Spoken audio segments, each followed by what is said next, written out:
Hi, and welcome everybody to the Winner's Circle Sports Betting Channel. I'm your host, Ross Benjamin. It's Tuesday, September 12th, and I'm joined by my esteemed colleagues today, Mr. Jesse Shule and Mr. Sean Higgs of gamblersWORLD.net. By the way, folks, our sponsor is Gamblers World, and you can find us three as well as seven other handicappers over at gamblersWORLD.net, where you'll get our guarantee that when you buy our selections, whether it be a multi-game or single game package or a subscription of 30 days or less, we give you our guarantee. If you don't win, you don't make a profit, we will credit your account back the exact amount of your purchase price, and you can use that at any time you wish on any handicapper you wish. So there you have it.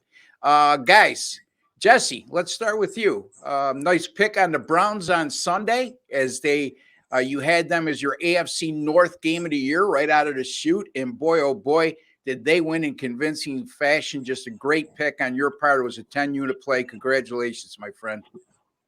Thanks, Ross. Yeah, no, I had a pretty good weekend. I feel great. I also hit my non-conference game of the year in college football with the Texas Longhorns over Alabama. So that's two underdog game of the years, both winning outright. The sad story is, though, the perfect 10-0 start I had with the NFL last year ain't going to happen this year. But a couple big game of the year wins. I am featured prominently on the leaderboards at gamblersworld.net. So I like where I'm sitting right now. I just got to maintain that for another 6 months, maybe a decade. Who knows? I don't plan on retiring anytime soon. Yeah, my money's on you for a decade and success over that decade. So you want to follow Jesse, you want to get his picks.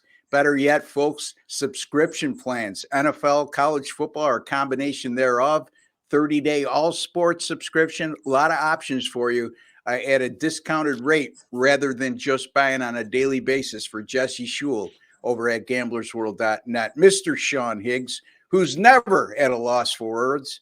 And I'm sure today will be no different. How are you, my friend?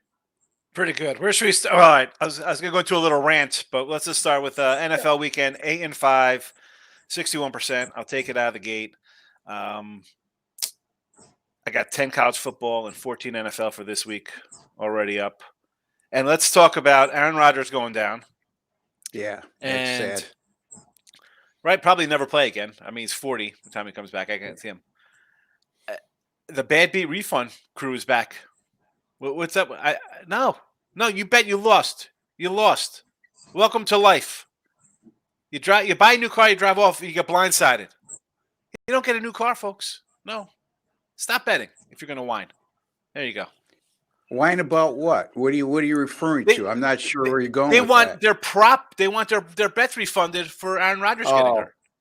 Well, no, yeah, it's part of the game. I mean, I'm sure they wanted. I'm sure there was guys who had the Jets last night, which there was plenty on our site anyway, that wanted to take their pick back and want their money refunded on their bets when he went down after play 4, and look what transpired. So it's. I don't get a refund on my Colts not punching in from the 1-yard line on 4 tries.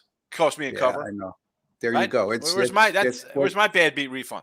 Stop it. Yeah, stop betting, you clowns. Where's my bad beat refund on the Texas Tech Oregon game? I mean, Texas Tech down 1 with less than a minute to go on their own. How about Baylor too? I can throw Baylor into that too as well for me. All right. Yeah. Those are 3 nice losses I had this weekend. A pick 6 with in that pick 6 too, Sean. The kid actually kept Texas Tech in the game by returning that for a touchdown, because the Red Raiders had no timeouts. And ordinarily, you're taught that if you intercept and the other team's got no timeouts with less than 2 minutes to go, just go down, because nothing good can happen. He went all the way for a touchdown, put him up 8, and Texas Tech actually got the ball down to the 30-yard line on the last play of the game and had a Hail Mary pass intercepted in the end zone. So, hey, sports betting, that's what happens. The LA Chargers, me and Jesse were just talking about that off air, because we had the Chargers. I don't know if you did, Sean. I don't recall. No, good for you then, because the Chargers scored 34 points at home, ring up over 200 yards of rushing. This is a team that only averaged 87 yards per game on the ground last year. And I was telling Jesse, I ran it through my database. When you score exactly 34 points at home, you win 87.1% of the time and you cover 81.7% of the time. And then if you add in the fact that you rushed for 200 yards or more in that game when scoring 34, astronomical win percentage. But again, like Chip Chirimba says, okay, it's 95%, Ross, but 5% of the time it doesn't happen. So in any event, that's how like it goes. Those odds? You know, he likes the odds of getting struck by lightning in a thunderstorm, I guess. Ross, he just likes he doesn't like anything numerical. He just wants to figure out the conspiracy theories on the lines, and he does well at it. So in any event, Jesse, any thoughts on what we saw either last night, Sunday in the NFL, or college football that stood out to you? Yeah, I got thoughts. If you're an SEC fan right now, wasn't a great week for you, especially if you're one of the SEC fans in the chat that came to us and said, you guys are dreaming, this isn't going to happen. These teams are unbeatable. Well, Bama goes down, Auburn fails to cover. Who was it? Ole Miss had to get lucky and get a couple turnovers late to get their cover, even against a backup quarterback. It's the separation for the SEC is diminishing, or it would appear. And Bama, I'm concerned about Bama, and I don't know if you guys knew this, but right before the Texas game, like 24 hours before, Saban appeared on the McAfee show, the Pat McAfee show, and announced that he's going to be a regular guest on the Pat McAfee show all year long. And I thought to myself, Nick Saban is going to be doing TV in football season. This is not the Nick Saban I know, and this is not good news for Alabama because he's got one foot out the door and on the television set. And how committed is he to his team if he's making appointments like that during the football season? Extremely good point, Jesse, because it's not like Pat McAfee is Paul Feinbaum.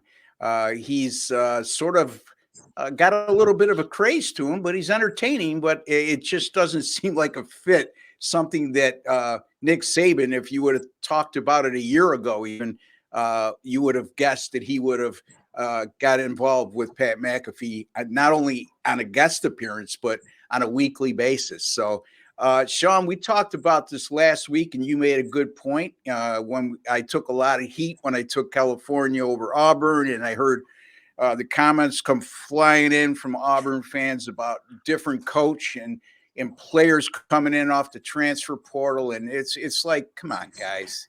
You know, if we know about it and you know about it, you don't think the odds maker knows about it. And you made a good point. If you love your team that much, we're not condemning your team for the year. We're saying in this one particular situation, our job is to beat the point spread. Our job is not to pick a straight up winner. It's to beat the point spread. And that's exactly what happened. Auburn was -6.5. They win 14-10. And quite frankly, Sean, Cale missed 3 field goals in that game. And they were inside the red zone 6 times. And I think they only scored on 3 of those occasions. They should have won that game straight up. Like I said, like you're a fan of a team. I had a Notre Dame fan back in. He's like, "Oh, Notre." I'm like, "Why are you going to lay 25, 30, huge numbers or no? Just bet a win total. They're going to win 10 games, 11 games, whatever." Auburn the same, right? You think they're going to be an 8-9 win team? Bet the over. Bet the over. You think they're going to win every game? Don't get involved in We're point spread people here. We're points. This isn't baseball where we're picking a side, and even that has money attached to it. But it's the point spread. But no, people are new though, Ross. They're new. They think it's like, oh, you're like, oh, no way. I mean, we're taking points. That's the great equalizer here. Taking the points. Yeah, you're right. In people's defense too, sports betting has just become recently legalized in the majority of states in this country, where fantasy football has been pretty much legal wherever you may land in this country. For a few years now. So I think people still get enamored now that they're engaging in sports betting as opposed to fantasy betting into players. And players, I mean, if you're good at fantasy and you're keeping track of players and player statistics and how they match up against certain teams, that's great. Fantasy's your ticket.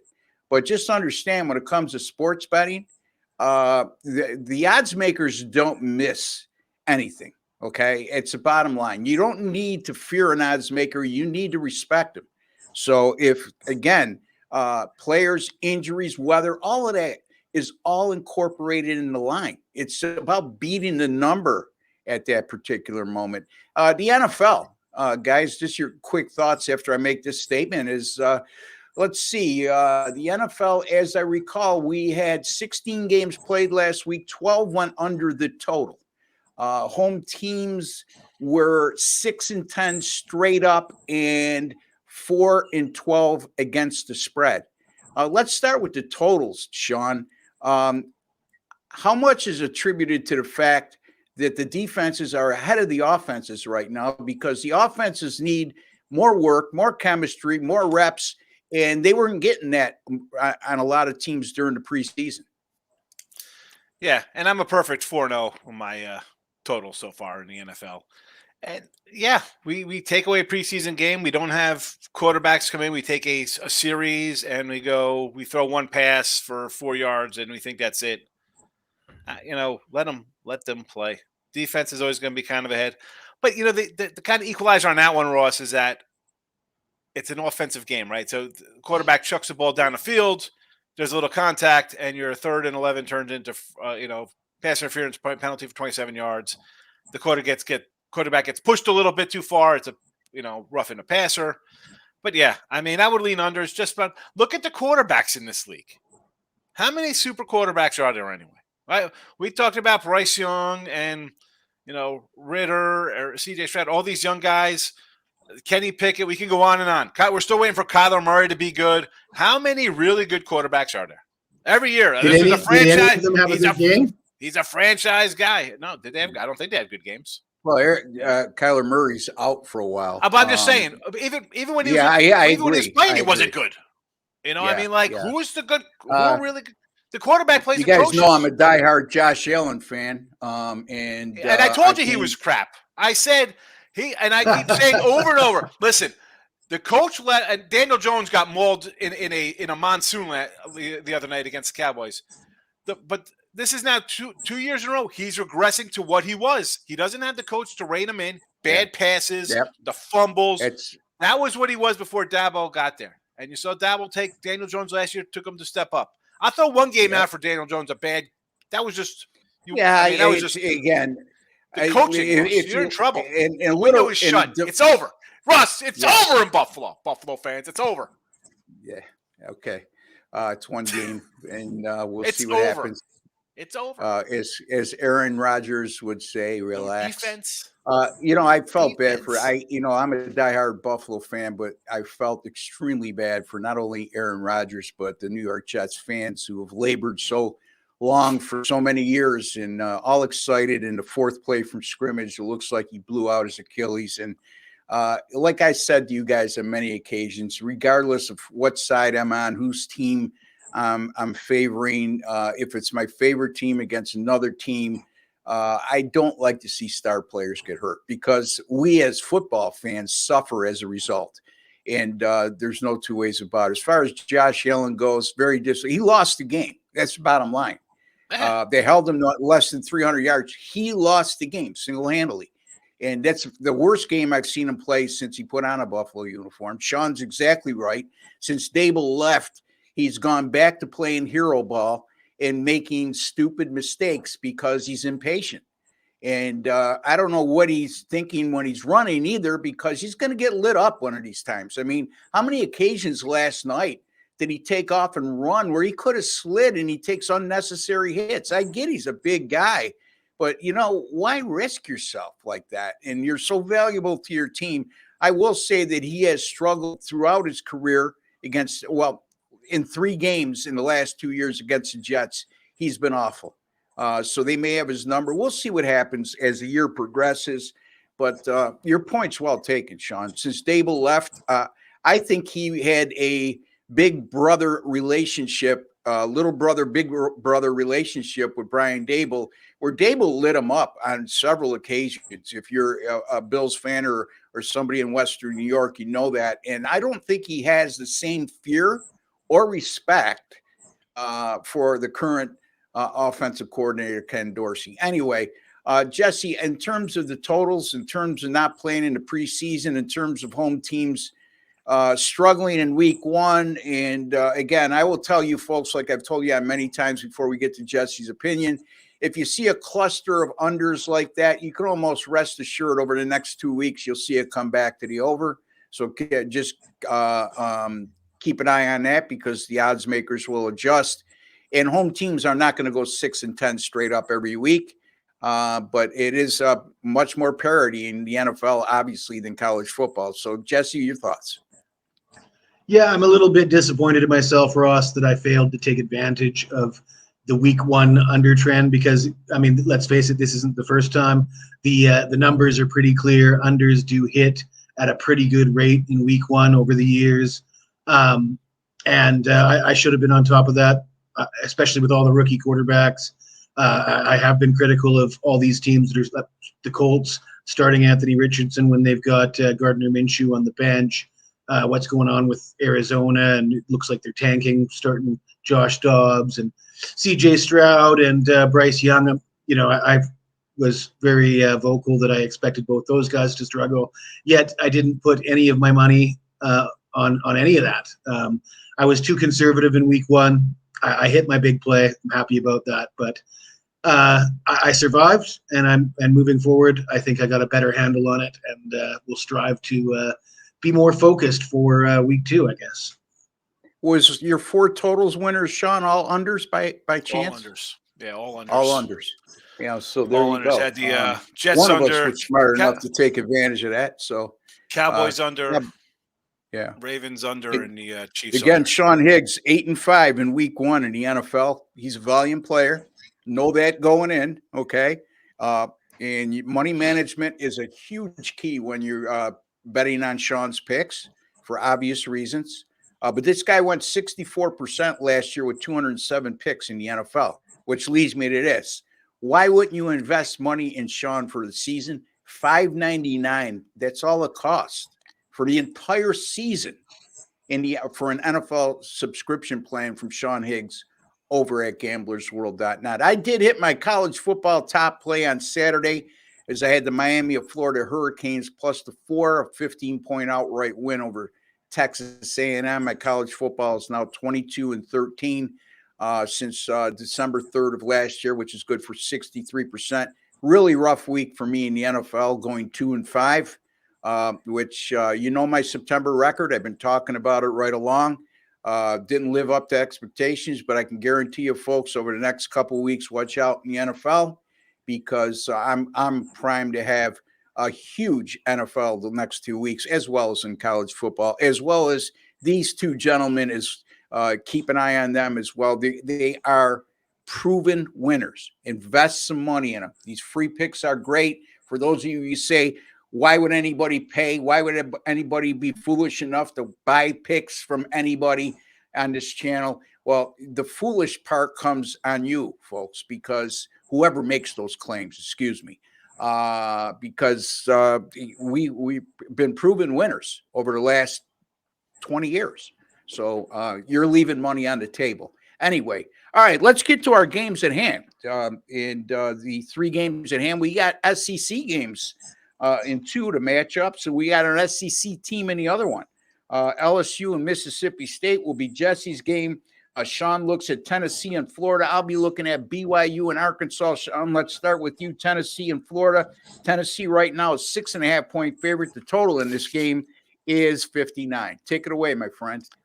Yeah, and I was going over this last night, afternoon, and I'm like, Tennessee's easy to take here, right? Favorite. Florida looked bad. We saw them against Utah. But I'm going to go under. I'm going under the total here. I'm not a huge Milton guy. All right. The offense last year was humming under Hooker. He's gone now. And what have we really seen out of him? 48-point fades to win 30-12. And maybe it's just a flat kind of game for him, right? It's like, let's just we got SEC on deck. Florida has owned us. They're 16-2 against us. We finally won a game last year. But this is, I think, more of a running team than a passing team, number one. And on the Florida side, we saw them anemic against Utah. All right, they dropped 49 to McNeese. Again, running the ball, but that's McNeese State. You should put up a win by 40 against McNeese State when you're Florida running backs. I look at the 3 running backs they had, and I was comparing their games versus McNeese and Utah, and just the lack of running against Utah or lack of production wise. I think we'll get more of that here. I think this is a low scoring game. I don't think it gets. If Tennessee scores 34, I'd be shocked because I don't think everybody's kind of high on them as last year's team. No, and then we got Jesse's favorite guy, Mertz, the quarterback. He loves this guy. We saw his wheels basically. We saw him running the ball, so he's like a third running back there. I'm going under. I think this is a plotting game. This is not mid-2000 Florida airing it out. Give me the under 59. Tennessee, Florida, under 59. And like I told a lot of you Florida fans, when Sean had the under against Utah in the Utah-Florida game, and me and Jesse had a lean toward the Utah Utes in that game, and the Florida fans were coming out of the woodwork and talking like they were going to win a national championship. And we appreciate your passion for your team, folks. But at the end of the day, this is a team, again, when you look at the odds makers, they had set their regular season win total at 5.5. It's looking pretty accurate to me. I am going to have a premium pick in this game. Again, there's a point spread involved here. Remember that, folks. We're not picking straight up winners. And Joe Milton Jr. Started out 1 for 7 last week in a game against an FCC team. Again, I think Sean makes a good point, Jesse, that obviously was a flat spot. They had blown out Virginia the week before in their season opener. And they had Florida on deck against a program that they've struggled with over the years, although they did win, like Sean pointed out last year. What's your thoughts, Jesse? Yeah, well, it's not going to surprise anybody out there that I'm in full agreement with Sean. I have this will probably make my premium card. Actually, I've had my eye on this number. It opened around 58, quickly got bet down. Now it's moving back up. I think it might continue to go higher. I think people remember last year's game was high scoring, but last year different quarterbacks for both teams. Sean mentioned Milton, and he doesn't think highly of Milton. My opinion on Milton is I think Milton has the potential to be great in this system and will probably get better every week, but it's early days. This is his first real test on the road in Florida. You don't want to throw him into the fire. As Sean mentioned, this is a team that's capable of running the ball. And as far as Florida goes, I was very much against them when they played at Utah. But at the end of the day, they only gave up 24 points in that game. And a lot of people seem to think, oh, they lost to Utah. They must be terrible. Well, you know who loses to Utah? Pretty much everybody who plays at Utah loses at Utah. So the fact that they lost at Utah doesn't mean they're terrible. At the end of the day, they only gave up a handful of points in the second half of that game. There wasn't a ton of offense in that game. So under, to me, appears to be the play. I agree with Sean. Yeah, never an easy place to travel to and play at as a visitor. Yeah, the Swamp in Gainesville. So really looking forward to this matchup. I will have a pick in this game, so I'm going to reserve comment on this contest. We're going to switch to Jesse's game, LSU at Mississippi State, 12 o'clock Eastern time. LSU right now a heavy 9.5-point favorite in this game with a total of 53. I say heavy because it's not like Mississippi State's a bad team. LSU got exposed against Florida State, but a lot of teams are going to be exposed against Florida State this year. Jesse, take it away, my friend. Yeah, similar to Florida losing in week 1. A lot of heat for Brian Kelly after LSU lost to Florida State. But keep in mind that they were only down by 3 at halftime in that game. A lot of teams are probably going to lose to Florida State this year. So I don't want to write them off too early. Brian Kelly is a guy that has a bit of a dubious reputation in big games, going back to his days at Notre Dame. But playing unranked teams, he's had more success. And I don't like what I see from Mississippi State right now. I was a big Mike Leach fan. Sad to see him go. Also sad to see somebody come in as defensive coordinator come in and strip the air raid offense down from this team and turn it into something that we don't recognize. Will Rogers had a ton of success in the air raid system, and he's been handcuffed so far this year. Rogers threw for just 162 yards on 13 of 17 passing in an overtime win over Arizona last week. Like I said, I don't like what I see from this Mississippi State team, and I think maybe there's a bit of overreaction for the Tigers' loss to Florida State. So I will comfortably back LSU as a 9.5-point road favorite in this game. Yeah, it's almost like they're begging you to take Mississippi State here and banking and praying on those people who have that short memory of the game against Florida State. I don't know, Sean, that seems like a heavy number. And when it's a heavy number, there's good reason. But again, I always try to make a case for the home dog. I don't know if I can in this situation. How about you? Yeah, I mean, my analysis would be simple here. You got LSU. Everybody's going to remember them getting throttled by Florida State. And then this turned into another road game. And as much as a must win, you have to, right? I mean, LSU's thought of highly. And the number here obviously shows you that you're basically a 10-point favorite on the road. Yeah, give me LSU here. I'm not overthinking. Yeah. They got it. They were embarrassed on TV as a ranked team. So, again, the ranked I put in quote unquote. I still think LSU's a better program, but off that kind of loss, I have to lay it here. Mississippi, Jesse alluded with the whole Mike Leach thing. Sad. Let's go LSU. Yeah. So Jesse Shule's official pick on this game. He likes the BYU Bengals, the LSU Tigers, minus 9.5 at Mississippi State. All right. I am going to take a look at another SEC team, but they're playing a non-conference opponent, BYU. Let's not forget, BYU is now a Big 12 team, folks, and that'll come into my analysis as I move along here. Right now, Arkansas is a 9.5-point favorite. The total is 51. Both of these teams are 2-0 out of the gate. Each has a win over an FCC team. Both have uninspiring wins versus an FBS team. BYU 14-0 win against Sam Houston State as a home favorite of 19.5. They failed to cover in that game. As we've seen with Sam Houston State. Now I joke with Sean. I sent him a text. I says, I think Sam Houston State's going to cover 2 in a row being shut out. Well, they scored 3 last week. So Sam Houston State, by the way, not to go off on a tangent, 2-0 against the spread, and they have a combined 3 points scored in the first 2 games. Arkansas 25-6 win against Kent State. And they were a 38-point home favorite in that game. Not exactly a scintillating performance by the Razorbacks. Neither team has run the ball effectively so far, and both have been extremely good against the run. BYU is averaging just 79 yards per game and 2.8 yards per rush in their first 2 games. And Arkansas, 3.7 yards per rush. And here's the thing, 3.7 yards per rush.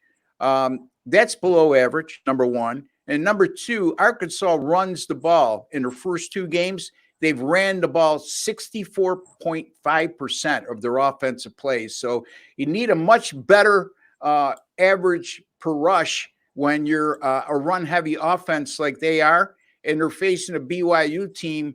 As much as they've looked listless and unimpressive in their first 2 games, has stopped the run. I mean, they're only allowing 61 yards per game on the ground, 2.4 yards per carry. And Arkansas, even better than that, 51 yards per game allowed on the ground and 1.6 yards per rush so far. This is a BYU team that's allowed 8 points per game so far. Arkansas, 9.5 points per game. And yes, I do have a betting angle here. Anytime you have a non-conference game between 2 Power 5 conference teams, and each is allowing 16 points or less per game, those games have played 34-6 to the under since 2014. That's good for 85%. The average total in those games, 53.3, and there was a combined average of just 42.7 points scored per contest. I'm going BYU, Arkansas, under the total of 51. Sean. Actually, BYU. I bet BYU already. I'll tell you right now. Got BYU 9.5. I like the Cougs. I'll take a shot here now. That not a big Razorback. Sorry, I mean, well, like I said, the SEC fans are gonna come after me here. Sorry, I'll go BYU in honor of Zach Wilson being a starter next week. Yeah. Anyway, Jesse, your thoughts? Well, I'm a bit embarrassed to be piggybacking on Sean's pick again and acting like I'm Sean's little brother that likes everything Sean does. But yeah, I've been a BYU fan for a long time. Give me the Mormons plus the 9.5. I like how Keaton Slovis looks for BYU at quarterback, so I think they got a chance to win this game outright. All right. So, yeah, I mean, you call it piggybacking off of Sean. I call it brilliant minds think alike. So you guys have proven over the course of time, even on our shows here, that when you agree, the majority of times you're correct. So hey, we were 3-0 on one of the videos last week, correct? If I'm not mistaken. So we're doing pretty well with our picks, our free picks here on this channel. All right. And so our 3 official picks, Sean likes LSU minus the 9.5 over Mississippi State. No, Excuse me. Sean likes Tennessee, Florida under the total of 59. Jesse likes LSU minus 9.5 at Mississippi State. Ross Benjamin is on BYU Arkansas under the total of 51. Jesse, tell the folks what you may have coming up this week and fill them in on anything else they should be aware of. All right. Well, as I mentioned earlier, I'm sitting pretty high up there on the leaderboards at gamblersworld.net, coming off back-to-back Game of the Year winners, and I have my Monday Night Football Game of the Year in the NFL posted already. I will have more totals in college football. The first half unders continue to hit for me, 5 of 6 so far this year, and that's a trend that I think a lot of people are sleeping on. So yeah, come see me and grab what I got for next weekend. There you go, Jesse Shule. You can find him at gamblersworld.net. And don't forget, folks, this guy has been killer in the month of September in both college football and the NFL over the last 2 years. Probably thought he should have done better. I'm speaking from his point of view last week. But that just means, like I told you earlier with my NFL picks, he's due to make a killing the rest of September. Sean, to you, my friend, what do you got going on? And you mentioned you have a ton of picks up already, and just fill the folks in exactly and what you have, and also anything else you'd like to bring to their attention. Yeah, well, after the Tennessee undercatches on Saturday for you here in the video, you head on over to Gamblers World there and get my NFL. I got 14 NFL. I will have obviously college football up, and baseball. I'm kind of picking and choosing some spots in baseball here. This is a weird time. You got a lot of huge faves, so I don't really jump into that. And the run lines are up in the 140, 150 range. I'm not a fan of doing that, so I'll accept it. Maybe a small losing season here in baseball. It is what it is. I'm not going to just throw games out and bet on myself for, I have to do that. I don't do that. I'm not a big heavy juice guy. So, but I'll probably have, not as voluminous as I am through July with baseball, but I'll have a couple here for the week. But again, college football 10 spot up and a 14 piece for NFL already. Yeah, and again, NFL, folks, this guy hit 64% in the NFL last year with 207 picks. He's got 14 up for this week. You just need to exercise proper money management. This guy will win for you over the long haul, but the only way that's going to happen is if you invest long-term with Sean Higgs, and his NFL package right now for $5.99 will take you right through the Super Bowl. What are you waiting for? Gamblersworld.net. All right, myself, even though I went 2-5 in week 1 in the NFL, I am 141-80, which is still 64% since 2010. Not bad, folks. My Major League Baseball plays, like Sean and Jesse, I've been very selective in using these picks because we're in the month of September, a lot of call-ups, also a lot of lopsided money lines, and a lot of uncertainty right now because a lot of teams are completely out of it. Other teams have a lot to play for. And historically, I back off a little bit in the month of September, but still 34-20 since August 4th, which is good for 63% with my Major League Baseball picks. In my college football, 22-13, 63% since December 3rd of last year. You can find me at gamblersworld.net. All of it applies, like I just alluded to, subscription plans up for myself, Jesse, and Sean. Invest in us long term. That's assuredly the way you have the best opportunity to make a profit in sports betting. If you have not subscribed to our YouTube channel and you're watching on your PC, you'll see a logo right there, the WC logo right in the bottom right-hand corner. Your video box is click on that. That'll get you subscribed. It's absolutely free. There's no strings attached. There's no hidden agenda. You'd just be privy to some of the best sports betting information and best sports betting podcasts you'll find anywhere on the internet. And also, if you're watching on your mobile device, which the majority of you are, you could just click on that subscribe button, that black subscribe button right underneath the video box, and you'll be all set to go. And I'm going to ask you to go one step further. Once you subscribe, go into your YouTube settings, folks. Take a second to just hit that notification alert bell for the Winner's Circle Sports Betting channel, and you'll be notified immediately upon any of our sports betting podcasts being released on our channel. All right, and then there's a like button, and Jesse Shule notoriously is the biggest promo of the like button anywhere on the internet, so I'm going to let him take that away. By now, I shouldn't have to remind you to smash that like button. There you go. Hit that like button, folks. And Jesse actually brought the mic up to his mouth to do that. That's how emphatic he is about wanting you to hit that like button. And you know what, folks? He's not asking a lot. Hit the like button. You've been watching this right along, or if you're new, I'm shocked nobody hits. I'm shocked nobody hits the dislike button with the SEC fans. I'm sure they just come in and hit the well, thumbs down button. Don't give him any ideas, Sean. Yeah, I think we had 9 dislikes on one of our videos last week, and good. The SEC. That's fine. So engage. Yeah, we need everybody's. That's why we like the Friday live show. Like, I'm all about the midday morning. I like the live engagement. Somebody I just saw a comment on my YouTube because yesterday I was like, Phillies doubleheader versus the Braves. Take Phillies in both games. Worst case is split. Braves celebrating. He's like, I told you, Braves. I'm like, they won in extra innings in game 1, and they were a favorite in game 2. They lost. I said, so I made money. I'm happy. Stop it. Yeah. Engagement, exactly. folks. We don't like your SEC team to cover. Leave a comment, suckers. How about that? Yeah.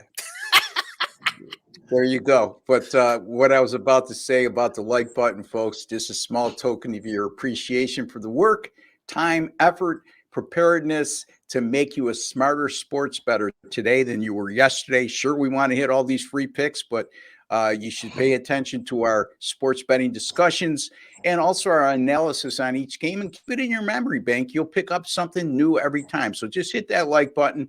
And we're all set to go. Until the next time, which will be tomorrow morning, I'll be joined by Jesse and Sean again tomorrow morning, 10:30 a.m. Eastern time. We'll be taping, so the show will be up no later than noon Eastern time. Also, folks, friendly reminder, on Friday, our live show with Jesse, Sean, and myself. And those have been worked out really well so far. And it'll be our 3rd live show. And we encourage, like Sean just alluded to, we encourage your audience participation in that show with your comments and questions. And without you guys, this show doesn't exist and is not as successful as it's been. So until the next time, for Jesse Shule, Sean Higgs, and Ross Benjamin, take care and God bless, folks.